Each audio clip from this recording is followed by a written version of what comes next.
of all, thanks to the two previous presenters. Very punchy, moving along very nicely. It is hard to make these topics interesting sometimes, although it's the first time I've heard the phrase pension ninja. I think, John, you oversold the excitement of pensions to use that. You can't give out about public servants too much because my wife's a teacher, and it's funny enough, 31 years ago, obviously she was very attractive to me as a young lady, and 31 years on, she's still as attractive in that sense. You can tweet that if you want to, so she'll pick it up. But at 54, which I am, she's become even more attractive to me now as a pensions risk hedge, because she's a defined benefit person. I'm obviously self-employed, and as I said, I'm minding her even more carefully now than I ever used to. Interesting point about the pensions time bomb, and it's a huge issue compared to national debt. Indeed, I was just looking yesterday, Apple have about $250 billion in cash on their balance sheet. They could actually buy us out today. And I had a friend, when I started in college in the early 80s, he had a view at that stage that we should sell the country to the Arabs, pay off the debt and let us all go off and do our own thing. And maybe there's something we could do there again as well. The other thing too is watch the jargon. Pot follows members. You want to be careful where you say that in certain, I think there's a younger audience that might take a different view of that. In the same way, and dare I say it, as I laugh and hear about this artificial intelligence and AI. If you're from down the country, it has a very different meaning to somebody working in Silicon Docks. Okay, first of all, Mel, thank you for the intro. My background is a chartered accountant, and I found the audit world too exciting, so I moved into Treasury as far back as 1989. I was the first Treasury accountant in Ryanair, fledgling airline at the time. Sorry, I had switched that off and switched it back on again. Let me just put it into airplane mode, funnily enough. I didn't plan that pun. Spent a short time there with a certain Mr. O'Leary was in there about 6 months ahead of me. The character that you see there, he hasn't changed over the years. We were in the middle of a pub quiz. I was only there a couple of months, and at halftime, my team was winning and his team was second. And I was up at the bar getting a drink, and I got a tap on the shoulder and turned around, and here was the bald Mick, and he says, you have a career decision to make. He says, you can lose the quiz and keep your job. So, and that's the sort of blackguard he was. I spent a couple of years then in the UK, because Treasury was just a fledgling type area here. And it was a bit of a catch-22. You needed the experience to get the work. You needed the work to get the experience. So I went to the UK for 3 years. Came back to Dublin for a couple of years to do Treasury consulting, and then in 1995 I moved down to Cork to join Musgraves as Group Treasurer. So I'm actually from Lanesborough in County Longford, so I am a bogger. I am from the Midlands, and I have no links to Sligo other than I did the entrance exam to Summerhill. That's about as tenuous a link as I can get, I'm afraid, unfortunately. I moved to Musgraves, and basically because they were going to grow, because they were a private company, they were going to grow, they were going to take on debt, and because they were taking on debt, they wanted somebody to handle all their dealings with the bank. So basically what is Treasury is, I still spend today an awful lot of time doing debt work. So that would mean everything from financial projections through to helping people do get their presentations ready, because I believe presentations in sense of dealing with the bank is very important. It's a sales pitch. You've got to get the sales pitch right, because you only get one shot at it. Term sheets. In every deal that I've been doing particularly in the last 5 years, I've been drafting the term sheets rather than the banks. And there's a couple of very good reasons, very simple reasons. And by the way, most of this stuff in Treasury is common sense when we work through it. But one of the reasons would be the fact that if you're coming off the back of agreements that were negotiated a couple of years ago, they were probably very bank friendly, because as you came through the crisis, they tended to be bank friendly. And what you're trying to do is you want to change the dynamic to make them a little bit more borrower friendly. When you actually initiate that process yourself and control it, you get to put your slant on things straight away. And in terms of the dynamic, it makes them push back on you, as opposed to them giving you a term sheet where you've got to push back on them. And so that would be a lot of the work. And that would vary then. I said some clients literally only want you to help them do term sheets and negotiate stuff. Others want their hand held more. And that really depends on the clients. Interest rate risk, because if you've got debt, you have to, is it fixed or floating? And again, you can leak money in that space. And that's one of the things we'll chat on to the end. It's one of the spaces where we saw just a natural value for all our mutual clients. Foreign currency goes without saying. I suppose just broader cash management, because cash management is generally very poorly done in the Irish market.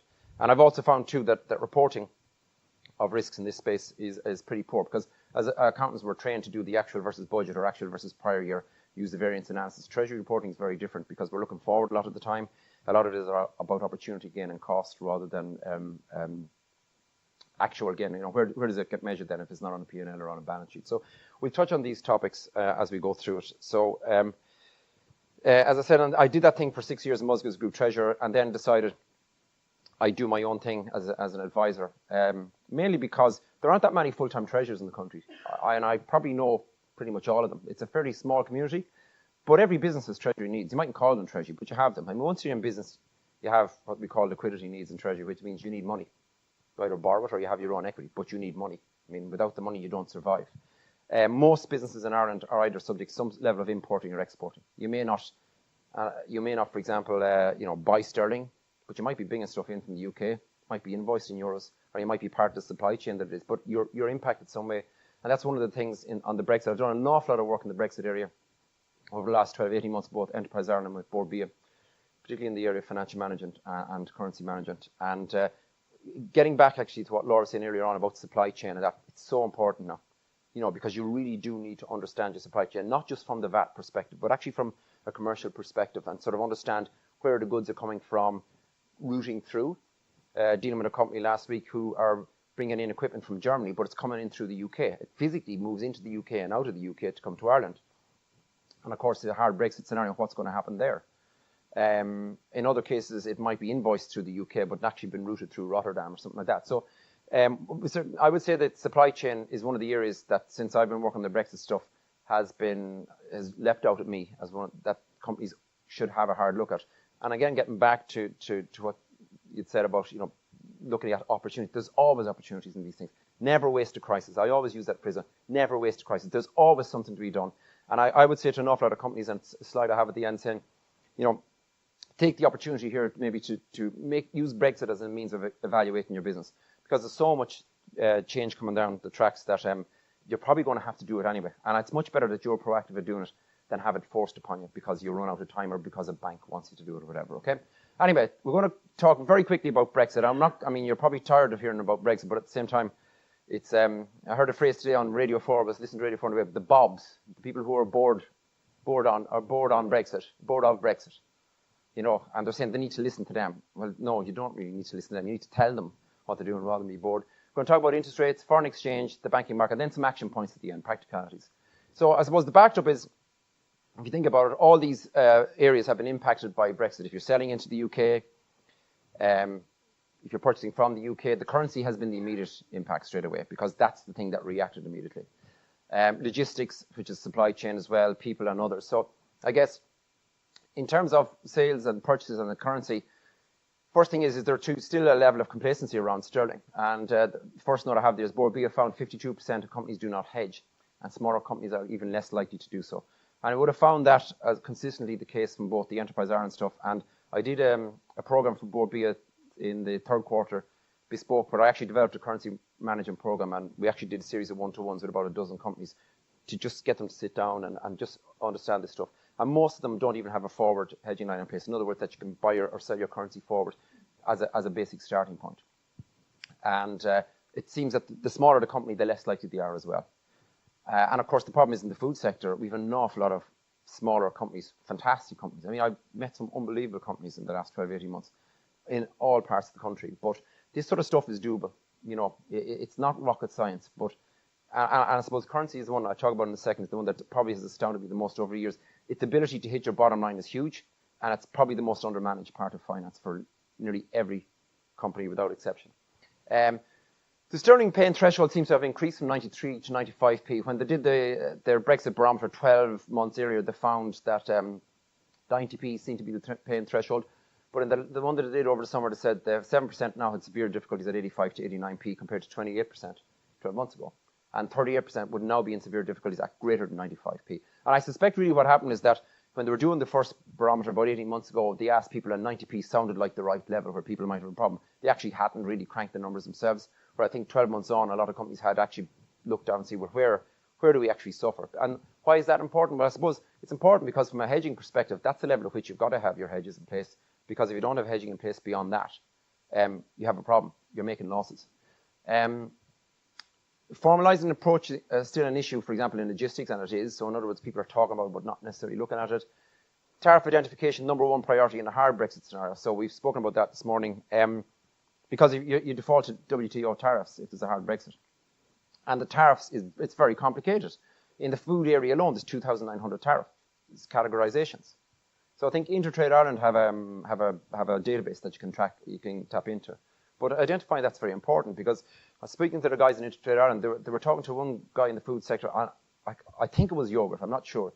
But whatever particular type of product he was selling into the UK, the tariff was 33% under WTO, because I think a lot of it has got to do either with sugar content or fat content, something like that. When he tweaked the ingredients into the yogurt, he could put it into a different category where the tariff dropped to 3%, because it was a low fat or a low sugar. Now, as he said, that's a huge, because a 33% tariff is a problem from a pricing perspective. At 3%, he can manage it. So again, never wasting the crisis. He said, now, well, what he's now got is he's got a different product that he's now marketing as well. But that came from early identification of this sort of stuff. Large risk area, this is for those who land bridge through the UK, because you know about that. Trucks into the UK, trucks off. In fact, one of the first Enterprise Ireland sessions we did was in Letterkenny, and there's companies up there who come through the north to get to Dublin. So they're literally into the UK, out of the UK to get to Dublin, on a boat, into the UK, out of the UK to get to France. So passing through the UK twice, and they're not even leaving the goods in the UK.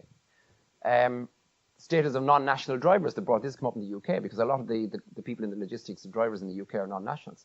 What's their status even subsequently? And then if you're using, for example, a UK logistics company to distribute stuff, could they have problems? Have they done much work in this space? I spoke on the Treasury conference at the UK in May, and generally they just asked me to talk about what we were doing here in Ireland, what sort of government initiatives are happening. And so we gave them the view of Enterprise Ireland and Intertrade Ireland and Board B and Brexit loan schemes, and grants available for market development. That they were looking at me going, there's none of this happening in the UK. So, the UK, again, could be your weak link in every sense if they're not ready. And half the companies in the UK are not ready for a hard Brexit. And that figure is significantly higher for smaller companies. I was listening to Mark Carney was interviewed on Radio 4 on the way up this morning. And, he was talking about what might happen. Hard Brexit scenario, he's talking about inflation rising to 6.6%. Because you've got tariffs and stuff which can't be recovered. It's a hit. Plus, sterling will depreciate. And if sterling depreciates, the UK is still a net importer of goods for all the weakness of sterling over the years. It's still a net importer. And for example, it's only 60% self-sufficient in food. 40% of the food comes into the UK is imported. He said in a disaster scenario like that, a hard Brexit, sterling could weaken by a quarter, 25%. I mean, that's a doomsday scenario. GDP to drop by 10%, which is a higher drop, which is exactly what you were saying, Laura, earlier on, to drop by 10%. It's a bigger drop than in the financial crisis. And it's, I think, about 200 billion sterling is the value of that. So, and then he got accused by Jacob Rees-Mogg yesterday of scaremongering. And in fact, I don't know if you heard it, but they interviewed Rees-Mogg on the PM programme. And I just happened to be driving up the way yesterday, so I listened to it then. And he referred to Mark Carney as a second-tier Canadian politician who couldn't even get elected in Canada and is now over here managing our august institution of the Bank of England, and really should we be having the likes of him. I mean, that's literally what he said, and that'll tell you the mindset of what's there that's going to vote this down. So, I mean, it is a real risk and it's worrying. The last thing then, impact of delays on product and working capital, which again, in fact, I've written down notes. We need to talk after this because there's a lot of stuff happening there on the VAT and all that sort of stuff. Timing-wise, working capital, and you need to have your working capital lines in place for those spikes. And I suppose the other thing that struck me again was straight away you said, well, there are things you can do to mitigate it. So straight away, these are the things you need to be thinking about, because the banks tend to be behind the curve here in this space, but they'll get up to speed fairly quickly. So again, I think it's much better that you start identifying this sort of stuff now in terms of the impact on your cash flows, rather than have it imposed upon you or be at the tail end. Because this is one of the other things that came out at the ACT conference, the Corporate Treasury conference in the UK. First of all, the banks in the UK seem to have different views as to how it might impact a hard Brexit, which isn't very inspiring because it says different banks have different views. But they all said, look, if there's a rush to get things done, the big companies will be looked after first, because they're the big customers, and the big customers demand, and the big customers tend to get. So the SMEs get left behind. So you don't want to be left lagging behind. You need to be on top of this sort of stuff and be proactive. On the people front, very quickly, apparently they're having problems on the agri personnel front. There was The ONS, the Office of National Statistics in the UK last week, they publish quarterly migration trends. And to the end of September, the 1 year to the end of September, there was 132,000 less EU nationals working in the UK than there was a year earlier. If you drill into that further, because a lot of this talk about emigration, or immigration, I should say, in the UK has been about the eastern countries in the EU. So the 8 that acceded in 2004, Bulgaria, Romania, that sort of stuff. The statistics show that of the 132,000 was the net figure, 156,000 of the net migrants out were actually from those 8 countries. There was net immigration from the other European countries. So like that migration thing is happening already. And if you actually look at the data around 2 years ago, it was already close to zero. There was as many of them going home as there was coming in. So, but that will have an effect on hospitality. It will have an effect on the agri sector, etc. I said here, well, you seek out dual passport holders. Suddenly having a UK and Irish passport. It's amazing, isn't it? I mean, what money would you have got 30 years ago to say there'd be British people clambering for Irish passports? 100,000, I think, last year is what they processed from people who have Irish grannies or parents, And, if I was in Britain, I'd do the exact same. Other things then, I found in the last 12 months that the linkage between the currency and procurement is stronger than firms appreciate. There is definitely an overlap there between how you procure stuff and how the currency works. And sometimes, as I said, because you're not being invoiced in sterling or in dollars, the assumption is I have no currency risk, where in actual fact you do. And you need to understand that a little bit more. Higher oil prices knocks on, and watch banking developers. And this one I think you got to watch, okay? And I've been on about this, I think I even said it on the radio last week. If you're selling into the UK, if their economy begins to slow down, and if they have a hard Brexit, it'll slow very quickly, the banking sector will naturally contract, okay? It just will. They'll stop, money will get tighter. And if money gets tighter, that means that overdrafts, for example, will get tighter. So you're selling into a company in the UK, they have 100,000 sterling overdraft. Next thing they go to renew their overdraft in April or May, and suddenly they're given 50,000 rather than 100,000. Now, if they need that for their working capital, what are they going to do? They're going to slow down making their payments. You're selling into the UK, you're one of their suppliers, suddenly you found you're getting paid after 30 days, or after 50 days rather than 30 days. Can you afford that? What would that do to your working capital? Do you have the overdraft lines in place to hedge against that? That's the sort of thinking, the knock-on effect, the domino effect that you need to start thinking about, because that's a very practical, real example of how it could happen very, very quickly in a hard Brexit scenario. Now this, I'm not going to ask you to memorize it. This is from the Daily Mail, that bastion of equality in terms of reporting and fairness. Although they've a new editor, they've actually got a little bit better. Actually, as an aside, they were saying Alistair Campbell was on. I heard him on Jonathan Healy was on at 9 o'clock. And sorry, I'm going to eat into my time telling you anecdotes. I better move. He was saying that there was The Spectator, which is a quite right-wing periodical in the UK. They had their awards, their political awards last night. And they had joint winners of the Resignation of the Year, which was Dominic Raab and your man David Davis, I said, like, only in the UK, he said, could you get, awards for resignation. So basically these guys, David Davis in particular, was in power for 2 years. The Brexit secretary, I think, met Barnier, for 6 hours over months, abdicated his duties, basically, resigned, and was getting an award for it. I mean, he said, that'll tell you where the political system is in the UK, and it's not a particularly good place. So I guess what this is saying, if you think about it, the problem with this is this, if this is win, that's great. What happens if they lose? There's so many things can happen. So the Prime Minister could be ousted, she could try again, or they could change tack. And the problem is there's too many of these reds in it as to what can go wrong, and very little green as to what can go right. And this is, I think, I was asked to make a call on these months ago, and I said I felt the deal would be done. I felt the border issue, if it came to it, would be fudged. But the problem was after that, what could happen? And I still don't know. I mean, we keep thinking some sort of common sense will prevail. But, like common sense, it wouldn't have happened in the first place. We didn't think Trump was going to get elected. I mean, these things are happening. And I was over in the UK at a 50th party 2 weeks ago. British people we've met on holidays. Really nice people, Northerners, Sheffield, salt of the earth, college educated, middle class people. And first of all, at that party, like similar people in that box. So you think they might all think the same, because they're all same demographics. Poles apart in terms of Brexit. I mean, it literally went from people saying, I did not vote for this, I want a second referendum, this is a bum deal, to, like, one lady said, I'm surprised the Irish are staying in, I thought you'd be out with us because everything's so close, so you should leave with us. And she voted to leave apparently because she was afraid of a European army being formed and her son would join it. I didn't have the heart to point out that there have been 2 wars in Iraq in the last 20 years. If he joined the British army, he was far more likely to have been killed. But I suppose at 10 o'clock at night with a few glasses of wine consumed is probably not the place for a logical debate. But that's where it's at. For us to think that it won't happen, that a hard Brexit, it could be very naive. So, now that I've cheered you up with that, we move on to the interest rate and the currency. So this is basically, there's a possibility of higher interest rates. Now, it's receded a little bit, I'd say, in the last while, because generally what happens is, as economies begin to take off, eventually interest rates rise because they want to top out inflation, keep a lid on inflation, keep a lid on growth.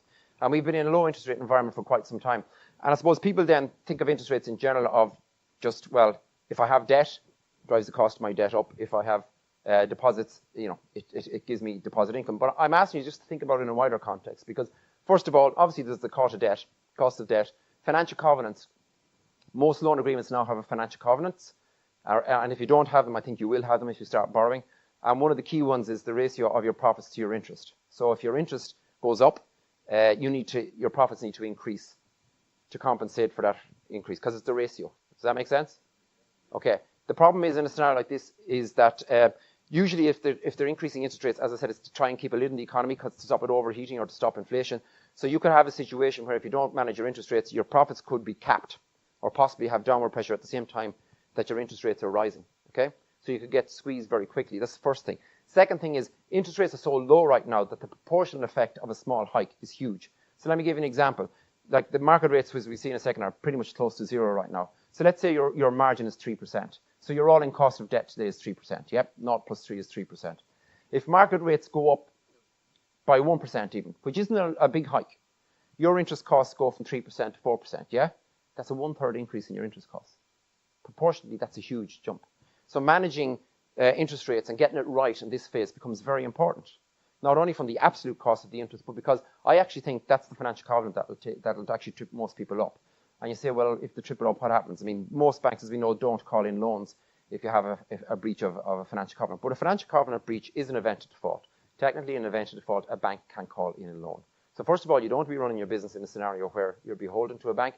Secondly, in my experience, and I presume from the experience of some other people here, and especially I'm sure from Gilroy, Gannon, from an advisory perspective, if you have a breach, and certainly saw it in the financial crisis, what happens is you're brought back to the table. Okay, they won't pull the plug, but they'll drive the margins up by 1%. There'll be a renegotiation fee of 1%. Your covenants will tighten, etc., etc. Okay? So the cost of not monitoring that suddenly becomes 5 or 6% of the cost of your debt. And again, I'm just trying to get you to think about the domino effect, because all this is domino effect. It's not just binary. This is what happens X, but Y and Z and knock on again. Disposable income and demand. If you're on the retail side, interest rates tend to have an adverse effect on that. Why? Because if people have mortgages and interest rates go up, then mortgages go up if they haven't fixed their mortgages. If mortgages go up, then disposable income goes down unless they can get wage hikes. So you could get squeezed on that front. Anybody who's exposed to particularly in the retail side. Obviously, deposits, it's good for them. The availability of credit and working capital tends to tighten a little bit again. So as interest rates go up, banks just tend to just tighten it a little bit again.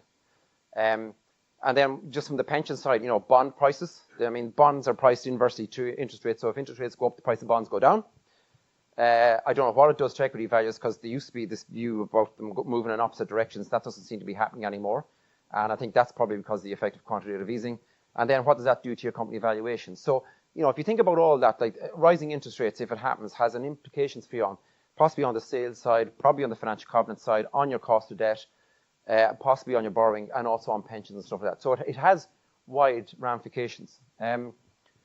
This is the 3-month Euribor versus the base rate. So base rate is as the ECB sits once a month, as you know, makes a decision. Most times it doesn't do anything. And you see, that was, so pre-crisis, it jumped in 2008 from 4 to 4.5%. Probably shouldn't have been hiked.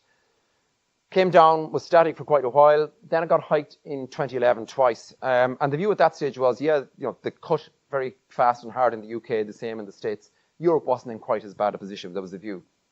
And then, of course, the you-know-what hit the fan with Greece, and they had to cut again. Okay, so that's been down at zero for quite some time now.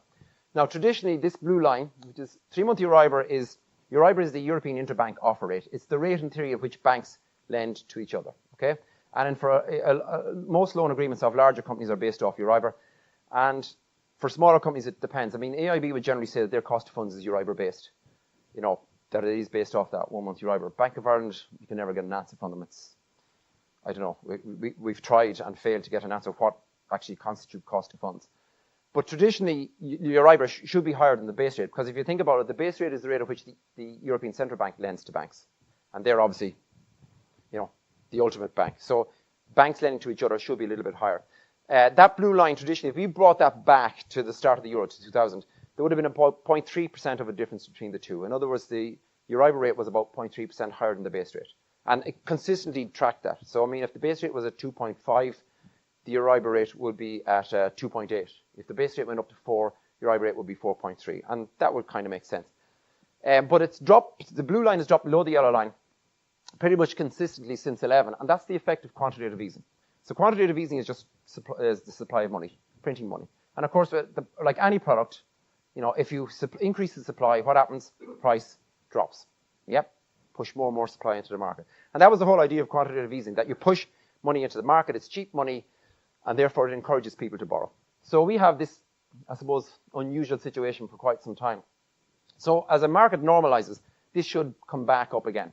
Come back up above the line. That's what we would see as a normal market. But we seem to be quite away from that for now. But the ECB has said it will stop quantitative easing by the end of this year. Okay. Now it means they're not going to be printing money anymore. But I suppose effectively what they're supposed to do at some point in time is begin to pull back the money that they pushed in, and nobody knows how that's going to work and what effect it's going to have, because the ECB are in the same position as the Fed in the States, as the Bank of England. So that's a tricky one. You could argue, and I don't know, and actually it's funny, I don't know what the view is on the pension side, but Japan has been in a low interest rate environment for over 20 years now, and you would wonder, are we in a kind of almost permanently low interest rate environment? Because there are those who would say the opposite, that somewhere along the way this is actually going to explode, because if inflation kicks in at some stage, generally interest rates do rise. But for the minute, that's been low consistently. This then is the 10-year trend for a 3-year swap. Now, don't worry about the jargon. Basically, if you want to fix your debt for 3 years, it's the same thing. You use a 3-year fixed rate in the market plus your margin, and that's your all-in rate. Okay, everybody with me on that? And traditionally, the swap rate would have been higher than the variable rate. The longer-term rates are higher than variable rates. But you can see again, that 2009, that was up at 3.2. If I brought it back to 2008, just pre-crisis, 3-year rate was about 4.5, 4.6. Okay, and that was negative for a chunk of 2016. It was actually minus, and it's kind of that's the reading now. Yes, about 0 yesterday. Now, if you wanted to fix for 3 years today, 0 isn't the rate you'll get from the banks. And this is one of the areas where you need to pay a bit of attention. It's one of the areas where we can add some value, because just making sure that you've been offered the right rate becomes important, because generally there's, how do you know the rate you've been offered is the right rate? I guess the answer is you need a bit of market intelligence. But they won't offer you that as a 3-year rate today. They will add on credit spreads and stuff like that. So the question is knowing how much they can add on. But if we go to that's the 1-year trend. That's just to show you because that's only going from minus 0.1 to plus 0.08. I mean, it's been trending around 0 for the guts of the last year. Now, there would have been a view that interest rates have to start climbing. And the general view, certainly up to recently, was that they'd expect the ECB to start hiking maybe by the 3rd quarter of next year. Now, if that is the case, and I'm not quite sure that it is the case, I would have been more bullish about it maybe 4 or 6 weeks ago. If there's a hard Brexit, I don't think that's going to happen, because I think the effect on the EU economy is also going to be negative. And if it's going to be negative in the EU economy, I don't think we're going to see interest rates hiking. But if some sort of common sense prevails, and we do get some sort of a transition period, I think it will be more likely again, and you'll see it react in the markets. The key thing about this is these rates, the 3-year rates, 5-year rates, they'll begin to move 6 to 9 months before the ECB does anything. So if you're looking at the ECB rates, you're watching the wrong thing. Okay? And that's how people got caught out. Remember back to 2011, I said there was 2 base rate hikes in 2011? There was one in April and one in July. They increased by 0.25% each time. The 3-year rate from September 10 to March 11, so the 6 months prior to the base rate doing anything, went from 1.35 to 2.7. So it doubled in those 6 months. More importantly, by the time the first base rate hike came of up to 1.25, you're now looking at 3-year rates of 2.7. So the gap between fixed and floating rates at that point was actually quite substantial. And it wasn't really the time to fix. People had missed the boat. So if rates do start to rise, if you missed the boat this time, I think you'll have missed it for quite some time. So being vigilant in this space over the next 9 to 12 months, I think, becomes important. So I'm not necessarily saying that you should have to fix today, but I'm certainly saying that it needs to be on your agenda. You need to be in a position to fix. And that's one thing, again, a very basic. A lot of bank agreements for SMEs, they don't give you the automatic right to fix. So one of the things I'd be saying to everybody is you should ascertain if you can fix. Okay, and if you can fix for how long, because it's not a given right, and quite often you'll find in your bank agreements it says it's at the behest of the bank. I don't want to be in that situation or any of my clients. I want to know that we can press the button if we need to. Because as I said, this thing, when it moves quickly. And the other thing you must remember about this, like if the 3-year rates go up by 1%, it's 1% every year for the 3 years of fixing. Remember that. So in actual fact, it's 3% of your principal we're talking about is the actual cost to you. If you want to fix for 5 years, you multiply the hike by 5. Again, people seem to forget that. Well, sure, 1%, it's not a lot. It's not a lot, but if you're going to fix for 5 years, it's actually 5% of your average principal over the 5 years is what extra it's going to cost you. Okay? So like this is where it becomes quite expensive if you get it wrong. I just shoved this in here. This is Irish government gilts. And this is the cost of government, 10-year bonds, cost of borrowing for the Irish government. So it was down at 0.5% 12 months ago. It's bobbing around 1% here now. We keep an eye on this because I think if there's a hard Brexit, these will start spiking because we're going to be hit for sure here. If we're going to be hit here, the cost of government borrowing is going to go up. It's been happening already in Italy with the budget crisis. As you know, they have a budget crisis there. There's a mad, talk about politics. There's a mad coalition there again between a very right-wing kind of northern-based pro-business type. I won't say fascist, but certainly right-wing, and then this Five-Star Alliance, who are led by some comedian apparently, and yet they're in government together. So they're breaching the budget rules. The rates on Italian bonds have increased. So why is this important? Well, I guess if that begins to spike up, because the government still has quite a chunk of debt to refinance over the next couple of years. It has, I think, somewhere in the region of 30 billion. And of course, if it costs more to refinance it and they're paying more, that's more interest they must pay vis-a-vis where they could do it today. If there's more interest to pay, then that means that you're either getting less services or taxes have got to go up to fund it. I floated this idea about 6 or 9 months ago, saying, if I was in government, in fact, it was around the time of the AIB flotation, which is probably why I don't get invited to their dinners. I said, because remember the EU said you have to use the proceeds of that to pay back the debt. If I was, from a risk management perspective, what I would have done is I would have pre-borrowed for the next 3 or 4 years, okay? Done our funding at 50 basis points and push it out. Because the other thing too is not only do you get it cheap, but you can change your repayment profile. Most of this stuff, a lot of it doesn't get repaid. They refinance it. So when it comes due, they borrow more. So if you push stuff out 5 years, 8 years, 10 years, 15 years, you don't have to worry about that coming up for the next 10 or 15 years because bonds are repaid in one big amount. They would have incurred a cost to get out of some of those, because those fixed rates are all at 4 or 5% because they were done from 2010, 2011, 2012. So, but you could have used the EIB proceeds to pay that penalty, But more importantly, instead of you still paying at 4 and 5% on that 20, 30, 40 billion for the next couple of years, you're now at $500 million. So, cranking the numbers, you could be up to between 1 and 2 billion a year better off from a government perspective on your interest bill because it drops very quickly straight away, which then is 1 or 2 billion that you might need in case of a hard Brexit or stuff like that. But that might be good risk management. So none of that sort of stuff happens. And this is just tells you how German and Italian bonds are going. This is the German rate. So the Germans are always the lowest, okay? Because they're the AAA rated economy in Europe. And they can borrow money at the minute for 10 years at about 0.34%. The Italians are borrowing money for 10 years at 3.2%. Okay? And you can see they've come from 1.8% in the second quarter. So the cost of them of borrowing has literally gone from 1.8 to 3.2. Again, proportionally a huge jump in the space of a couple of months. Why? Because they're now perceived as a bigger risk.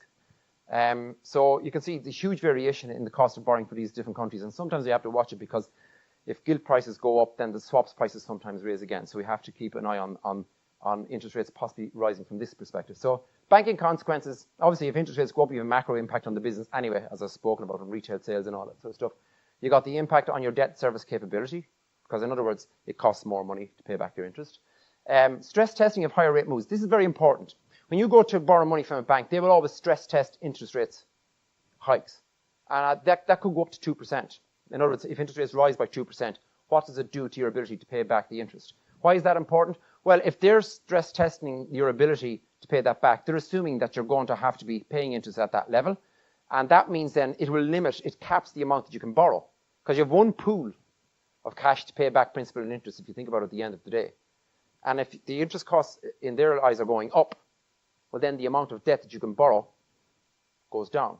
So having your debt fixed, or the ability to have your debt fixed quickly, can become very important in that context again, because it could have a negative impact on the quantum of debt that you may actually be in a position to borrow. There may or may not be a requirement to fix interest rates, or there may not be the facility. So again, I would say find out that you can fix them and be in the position, I keep saying, be in the position to press the button, to pick the phone up and say, I want to fix 50% of my debt for 3 years now. And of course, the other problem too is that sometimes, it's been shown over the years, when interest rates begin to rise in the markets, quite often banks begin to actually increase their margins, because people don't tune into the fact that they think rates are rising. So they can sneak in, 5, 10 basis point hikes in margins. You don't notice it because it's been camouflaged of sorts with the expectation or the perception, or the reality, I should say, not the perception, the reality that interest rates in the market in general are rising. That's just showing you the current yield curves. That's the interest rates from 1 up to 8 years in the Eurozone, in the UK, and in the States. I've put this up for 2 reasons very quickly. The first one is because, excuse me, to show you where the Eurozone is relatively speaking. So we're below the UK and the US basically because we're farther behind in the economic cycle. As you get farther and farther up into an economic cycle, your rates tend to rise. Secondly, I guess I'm showing you the difference between Euro rates and States, because that'll tell you where rates, in a normal environment, that's where rates should go to, okay? And the third thing to note is that the shape of these is also important. When you're in a rate hiking environment, the shape is like that, it slants. As you get towards the top of the cycle, it begins to flatten out. So you see the interest rates there in the States are pretty much at the same level of about 3.02 to 3.04 from 2 out to 8 years. So that suggests that the States is getting to the top of its interest rate cycle. And some of the economic consultancies in the UK, independent ones, are suggesting that the UK or the States will be slowing down by 2020. That the possibility of a recession starting in the States is 2020, okay? And that would almost kind of sit with this topping out, that they'll begin to actually come the other way over the next while. Interest rate outlook, as you see, there's a blank here, because I'm not quite sure. As I said to you, the general view in the markets is that if Brexit went okay, that rates might start hiking in the third quarter of next year. We've got to see what happens in terms of the next couple of weeks in the UK. If there's a hard Brexit, rates I don't think will be hiking, okay? Not in interest rates, but borrowing margins might come under a bit of pressure. Or I think where you'll come under pressure on the borrowing front is that if you're exposed to UK one way or the other and you haven't done your homework, the banks will perceive you as a higher risk. If they perceive you as a higher risk, your margin automatically does go up. Why? Because margin reflects risk. So we get back into this big picture again of understanding how Brexit impacts on your business, being proactive in this space. And I suppose, again, the second thing I would say when you go to borrow money from a bank is that not only is the sales process, but you've got to get them comfortable on risk management. In other words, I would always put a slide in, sort of, these are the key risks, but these are the mitigating factors. Because banks are always assume things go wrong, because they have to, because they're lending money. I mean, if things go right, nobody has a problem. So one of the important things in doing all this sort of stuff is, here's my risks, but here's the things I'm actually doing to mitigate my risks. So that they know that you're thinking about it, and B, what you're doing is, again, you're selling them the prospect that you're a lower risk, and if you're a lower risk, they're more likely to lend to you and at a better margin. Does that make sense? Okay. Currency trends. This is the long-term trend for euro sterling, go back to 2009. So you can see sterling was pretty much strengthening from 2009 to 2015, going from about 95p down to 70p or thereabouts. And then, of course, Brexit vote happened, and it went. You got an initial weakening of it. I spoke, I think, at a session in the end of January 2016, pre-Brexit vote. Excuse me. And I'd said to people at that it hadn't been factored into the currency. The markets hadn't focused on the fact that this could be a no vote, and that if I was selling in the UK, I'd do some hedging then. And the rate was 73p at the time. I'd forecast it would be 80p by June. It actually hit 80p by the end of March. Okay. Now, you can't always forecast currencies, but sometimes you just see things and you go, that doesn't make sense, or this is what's going to happen. That was one of those occasions. And of course, what happened is it drifted back to 77p, and then they voted no, and it went from 77p to 84p overnight, 7p move. And we've seen it up as high as 92, 93p. You can see now at the moment, though, it's in a narrowing channel here. So these lines, the dealers do use them sometimes. The problem with currency is 90% of all the currency that's transacted in the world is done by speculators, by investment banks, by hedge funds. Okay, it's get in and get out, try and make money quickly. So only 10% of currency that's actually traded is for the sale and purchase of goods and services. Why is that a problem for us in the real world then who are doing the buying and selling of goods and services? It means that it's more volatile because of that. Because traders naturally just want to get in and get out, trade in big numbers, okay? Make their profits. So we've got a narrowing channel here between about 90, 91p and about 87p at the minute. And you can see we're at the bottom of that channel. Now, sterling has been strengthening over the last couple of weeks because, if you look at that here, because of the prospects. You can see there's prospects of a deal. First of all, there's, will we get a deal done? Yes, the deal, as in the transition deal, was being agreed between the two parties. So that's how it went from, it went down about a 1.8, nearly 2p in the space of about a week. And then, of course, if the mootings coming out from the UK where you're never going to get it through Parliament, and it's go back up 2p in the space of a day again. So we're getting those sort of movements. But you can see we're in that channel, and it will break out of that channel at some stage. I would say to you, if they get some sort of a deal on, as in they get it through Parliament and the transition period kicks in, I'd expect it to trade back probably to about 85p maybe. I don't think we'll get it back to 80p or anything like that quickly, but I expect it to come back to 85p because they've done all this argument for 2.5 years on what's only a transition deal. If you think about it, it's daft.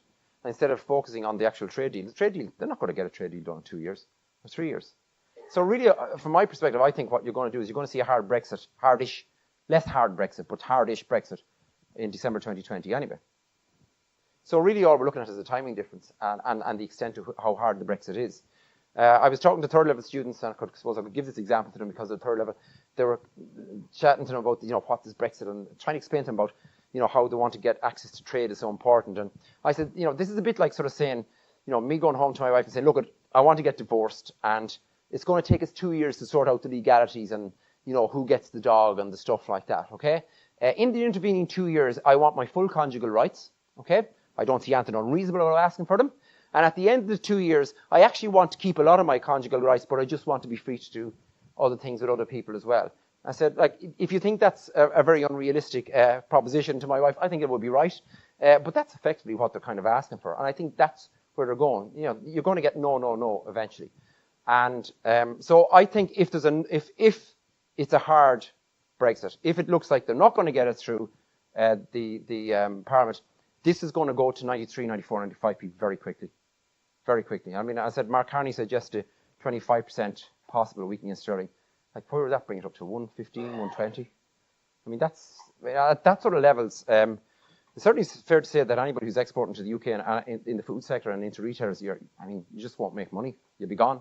So I mean, that becomes so hedging or taking some sort of insurance in that space becomes important. And the other thing, as I said, is watch the volatility. So this is the movements on an intraday basis. So these lines are just the move, opening and close, the high and the low on any one day. So it's not just that we're getting it moving quite a lot, over 3 or 6 months, but even on 1 day, 2 day periods, we're getting quite big moves. So again, because it's jumpier, it's more volatile. Because more volatile, you got to watch it a bit more closely. And that's even just where the average rates have gone this year alone. So on any 1 month, so they've gone from 87.32 up to 90p from month to month. So again, that's just giving you an idea of the volatility. Just a quick note here, as I said to people, we have been here before. So what I've done is I've taken the exchange rate in 2000, which is when the euro first started, and sterling was at 60.94 was the average for that year. So take that as a base of 100, and then, because it's easier rather than these numbers, it's hard to know relatively speaking. So if I take it as 100, I can see relatively speaking how it's gone. So by the time the last currency crisis came, 08, it actually went from 73 was the lowest in 08, and it hit 90. In fact, it hit 98.03 by the end of that year, and the average went. So we were averaging around 140 to 145 as an average index. We're back at that level again for the last 2 years, and you can see it lasted for 3 years the last time before. So again, could I see a trend like this emerging? If we get a deal on transition, I could see sterling coming back, so we might see it back averaging 84, 85, 83 even maybe next year if you get a deal done for a while, until they begin to concentrate on what happens by December 2020 and the trade deal that might be done at that point in time. Just to cover the dollar very quickly, that's the long-term trend. Dollar is always traditionally much more volatile against sterling or against euro. If you take out the mad years of 08 and maybe the Brexit vote 2016, high to low in any 1 year between euros in euro sterling would be about somewhere between 8 and 10%. That's the extent of the volatility in any 1 year. Dollar traditionally would have been about 15%. So you can see the dollar has been quite jumpy. I mean, that's looking going from 150 down to 105. We had it quite stable there for 2015, 16, 17, quite a narrow range, 104 to about 115. And then we've had, you know, this sort of movement again, Trump, tariffs, all that sort of stuff. And this is the problem with the currencies as well at the moment, particularly with the dollar, because so much politics is driving it. Like if you could concentrate on economics, that would be one thing. But the politics is driving it mad, and what he's doing to tariffs. And there's the dollar, just again, volatility this year.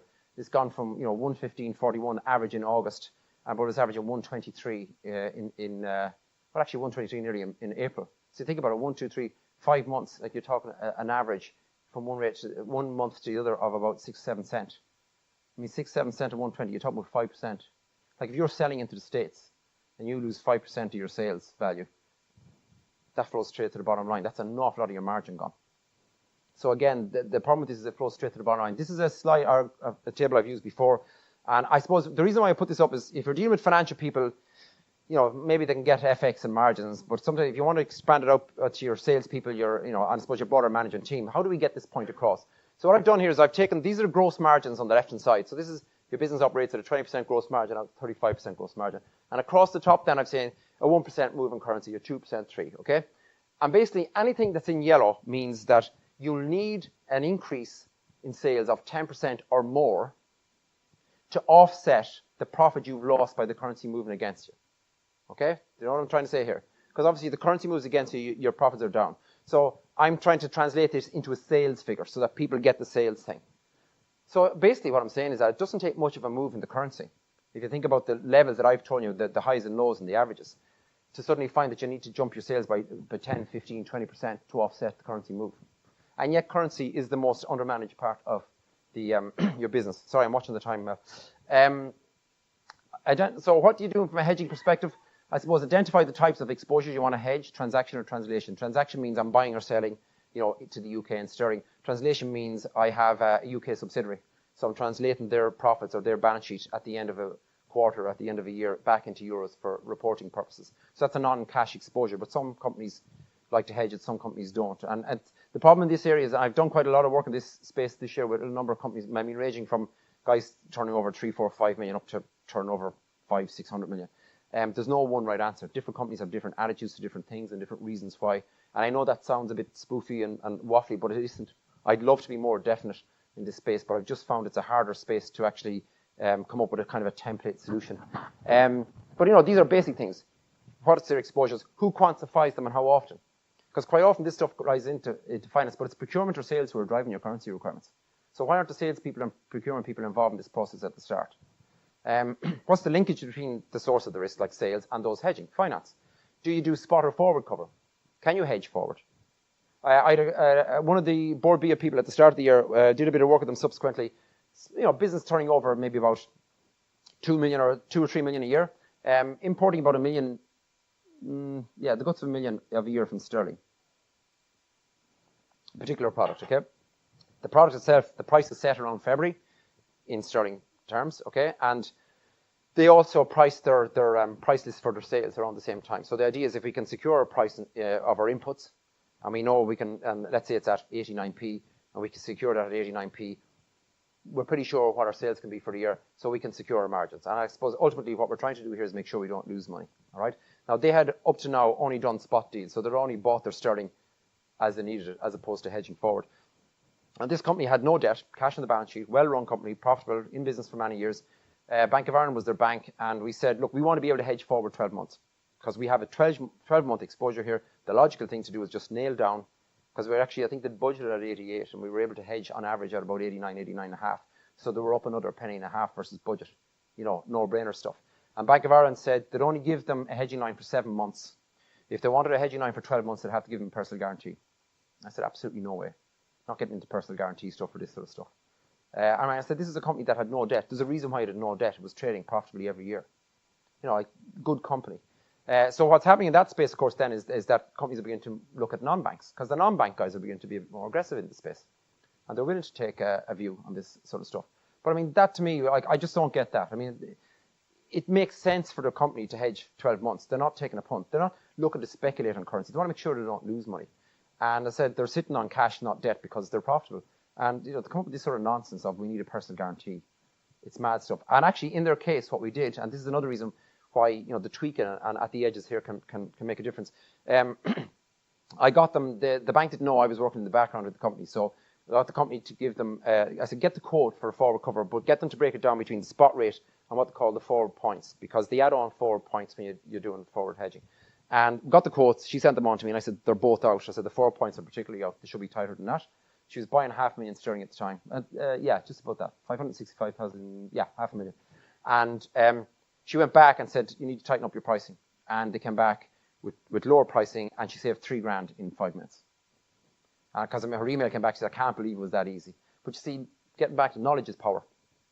The more knowledge you have in this space, the more power you have. And the funny thing is, not only I know did she save money then, she'll save money in the future now, because they know she's watching it now.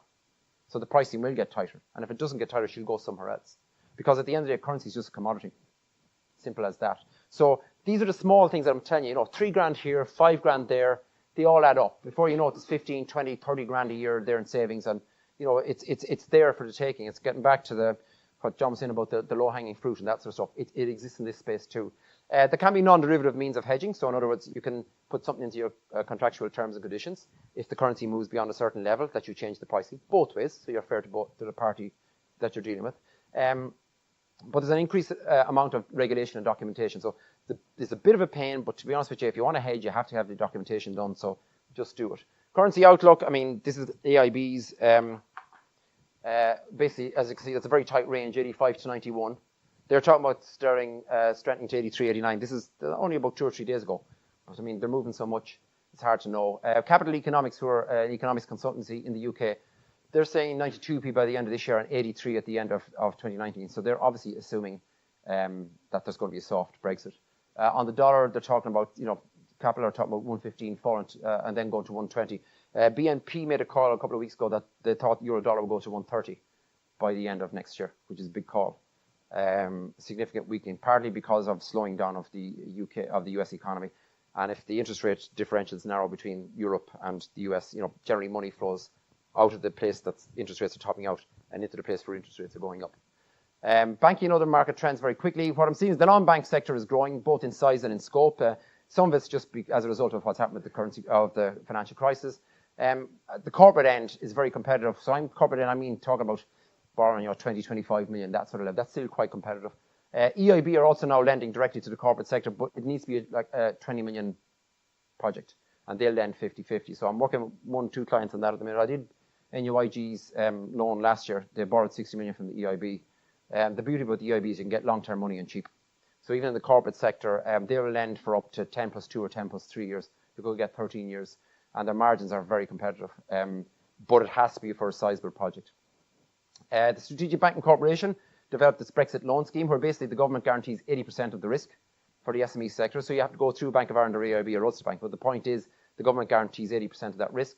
And they've also a credit guarantee scheme. And I believe that they're developing a longer term product for the SME market. In other words, a loan that might go out to 8 or 10 years.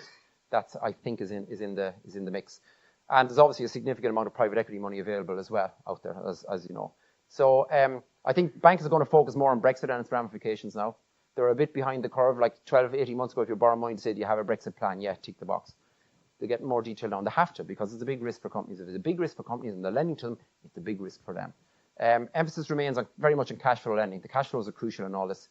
They're trying to standardize documentation varies from bank to bank, and you've got to watch that, because I don't like standardized documentation too much, because one size fits all probably only works at the very, very small end of the SME market. Watch the impact of changes in banking norms, and I'll talk about that in a second. I think also it's important to keep on top of the credit process in each bank. In other words, how does their process work? And again, this is why it's important to deal with your advisors in this space, because it's taken longer and longer. So you need to know how it works, where decisions are made locally versus centrally, more and more centrally. Managing that process becomes important, really important, because if you need the money quickly, you need to be able to move quickly. There'll be a fundamental shift in retail banking over the next decade. And I suppose the role of multinationals here and that sort of stuff, like the banks will tell you really, all the fintech developments, and fintech's very buzzy. Fintech will impact on banks around the edges, so there'll be more efficient ways of processing stuff for doing know your customer stuff, compliance. But it'll be at the edges. Where they're really worried about, they're worried about the Facebooks, they're worried about the Apples. Because look at the payment side alone.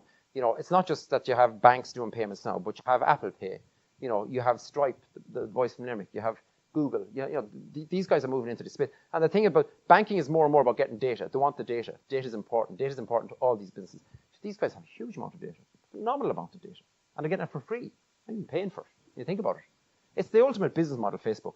You give them all the data for nothing, and then they charge billions to people to advertise. Think about it, no cost of inputs, huge margins. It's the perfect business model. And the banks are worried about the space. So watch the space. Retail banking is going to change fundamentally over the next 10 years. And, that's just it. It's going to be so different by the end of the next decade. Financial covenants, very quickly.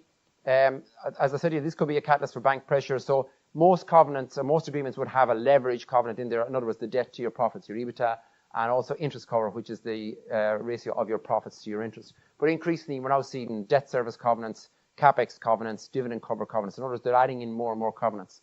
And again, this is very important to get this right. I was working through this with one of the clients earlier on the week. They're borrowing, extending, and in the hospitality sector, he's borrowing about $3.5 million from an extension to a hotel. And around the covenants, they've added in a couple of extra covenants. And what we found was that 2 of the 3 covenants, his profits were being triggered at this level here. But on the third one, when I ran the numbers, the profits were actually been triggered here. So it's pointless having the headroom on these ones here because this is the one that gets triggered first. So understanding the interplay of these becomes very important. Again, it's not rocket science, but you do need to pay attention to it because these are the small things that trip you up or not. And if you get tripped up, if you're in default, you have a problem. Okay? So the goal here is always to avoid default at any cost. So I keep saying focus on the quality of borrowing arrangements. I mean, this has been my mantra for as many years as I'm in Treasury, focusing on the quality of the borrowing arrangements. Okay? Because remember, you only get tested in the times of crisis. If you have a good, flexible loan agreement and things go well, it's not a problem. Low margins disappear very quickly in that scenario, and they do. And I'd say you've seen it again. People are borrowing margins of less than 1% in 2007, 2008. Suddenly you're in default and the margin's up at 3.5%, 4% at a time when your profits are under pressure. The ability to withstand a slowdown is a competitive advantage. I firmly believe that. I really believe if you get the quality of this right, you have a competitive advantage because you just want to be better in this space than your competitors. And this is the lifeblood, folks. This is the availability of cash when you need it. The ability to move quickly to buy stressed businesses can be even more compelling as well. So you actually have your facilities in place. And there will be a slowdown. And if we get a hard Brexit, there will be a lot of casualties in the UK. That will mean also opportunities to buy up good companies in the UK if you're set up the right way. I think US corporate debt levels could be the next subprime. And what's going to be the global impact of this? Huge debt levels, very covenant light in the States. We're due a market correction. I think we're due a market correction at the latest next year. Mind you, we've probably been saying that for the last 3 or 4 years. Eventually you'll get it right. Is what they say about economists. They've predicted 5 of the last 3 recessions. If you keep doing it, you will be right eventually. But I would say that, and I think this is very important. And I'm not just saying this because a bit like what John was saying here, like I'm not up here to hard sell. I mean, I can only tell you what I see larger companies doing. I can only tell you what, if I was sitting in business, what I'd be doing. And I can only tell you, like, I know what's happened in the past of this stuff. Like, it is the reality. I would be refinancing to bring your business through Brexit. In other words, if you have facilities maturing anytime in the next 2 years, I would just refinance them now and try and get your loans that will bring you 3, 4, 5 years to get you over that hump. Because there's a lot of, even with a deal being done, I said, they're going to have a horrible 21 months. Their rows are only going to kick off. And that 21 months is going to be extended to get. So you want to ride this out. You want to have a facilities will bring you out 4 or 5 years. I think strategically, that's very important financially. At the end, just from the currency, I'm sorry, I have run over. My apologies. But none of you have fallen asleep, so that's a good sign so far. Below the line, below the radar. Think about it. Most profit and loss analysis is rigorous to operating profit level. You analyze your sales to debt, your gross margins, analyze your overheads. And then you have foreign exchange gains and losses and interest, generally reported below the line or not even captured at all. So the level of analysis is minimal. But those 2 factors, the price of those change every minute of every day. Currency literally changes every second of every day. If I had my Reuters screen up there, you'd see it going up and down. So you have the most 2 volatile variables on your P&L from a pricing perspective, which are the least analyzed and the least managed, which is kind of counterintuitive. And what about other Treasury-related reports? What I mean by that, we're looking at your cash balances. And again, just to give an example, like in Musgraves, we track our cash balances every day. We graph them, we track them, we use them to manage working capital. Okay, now I joined Musgraves in 1995, they're already turning over 800 million. And we use the cash balances to manage our working capital. And that's one of the things I'm taking actually from today, from the other sessions as well, is that working capital management over the next 12, 18 months, you need to be on top of it. you really need to understand the dynamics on these changes of tariffs and VAT and timing differences. Because you can talk about, well, timing differences work their way out. They do work their way out if you can withstand the timing difference adverse. Because at the end of the day, if you think about overdrafts, averages don't work for overdrafts. If you breach your overdraft limit, you run out of money. So it's your weakest point that becomes your problem, the Achilles heel. And you need to think about Achilles heel rather than averages. The guy was saying at a presentation the other week, says, averages, he says, I could have my head in the fire and my feet in the fridge. On average, my temperature, body temperature is average, it's okay. I don't think, you'll still be in a good state of play. So, looking at cash balances, your forecast liquidity, in other words, how much cash do I need in the next 3 months, 6 months, 12 months? What are my currency exposures? And then looking at my financial covenant compliance. Oil, very quickly, that's just throwing it out there, showing where it's going. I mean, oil has literally come back from $85, $86 a barrel at the start of this quarter to 60. So it's fallen off a cliff.